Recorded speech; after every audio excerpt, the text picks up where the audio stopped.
وێنەی کوژرانی نەدا ئاغا سوڵتانی لە تاران بۆتە وێناکردنێکی ناڕەزایی بەرامبەر سەرکوتکردن هاوشێوەی وێنەی لاوێکی نەناسراوی چین کە لە مەیدانی تیانانمێنی بێژینگ ڕوبەڕووی تانکێک دەوەستێتەوە لە 20 ساڵ لەمەوبەردا. خۆپیشاندانەکانی ئێران لە پاش هەڵبژاردنەکەی مانگی 6 سەرۆکایەتیەوە سەریان هەڵدا کە مەحموودی ئەحمەدی نەژاد سەرکەوتنێکی بەرفراوانی بەسەر ڕکابەرە سەرەکیەکەی خۆیدا میر حوسێن موسەوی هێنا. ڕیفۆرمخوازان دەڵێن فێڵوتەڵەکە لە هەڵبژاردندا کراوە وەک ناڕەزاییش ڕژانە سەر شەقامەکان. حکوومەت بە سەرکوتکردنێکی زۆرەوە وەڵامی دانەوە. ریکا پارسی سەرۆکی ئەنجومەنی نیشتیمانی ئێران ئەمریکا دەڵێ تووڕێی ڕیفۆرمخوازان دەشێ ئاڵۆزی زیاتر لە ساڵی ئایندەدا بێنێتەکایە.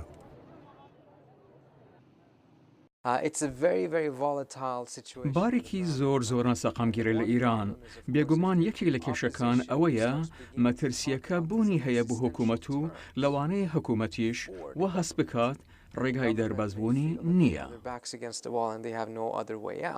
خۆپیشاندانەکان پلانی سەرۆک ئۆبامایان ئاڵۆز کرد بۆ کرانەوە بەڕووی ئێراندا و هەروەها بۆ چۆنێتی وەڵامدانەوەی ئێران و بە تایبەتیش لەسەر مەسەلەی ناوچی.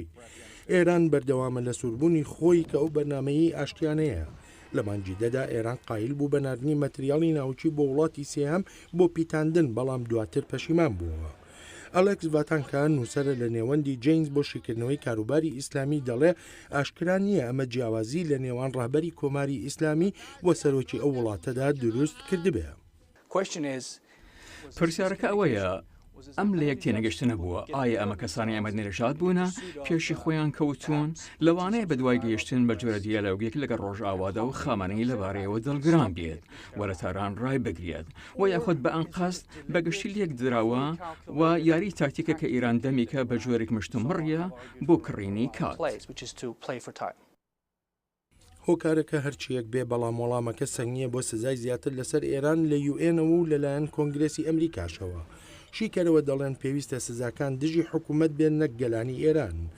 ریکا پارسی دەڵێ لەوانەیە سزاکان کاردانەوەی هەبێ بەسەر بزوتنەوەی ڕیفۆرمخوازانەوە.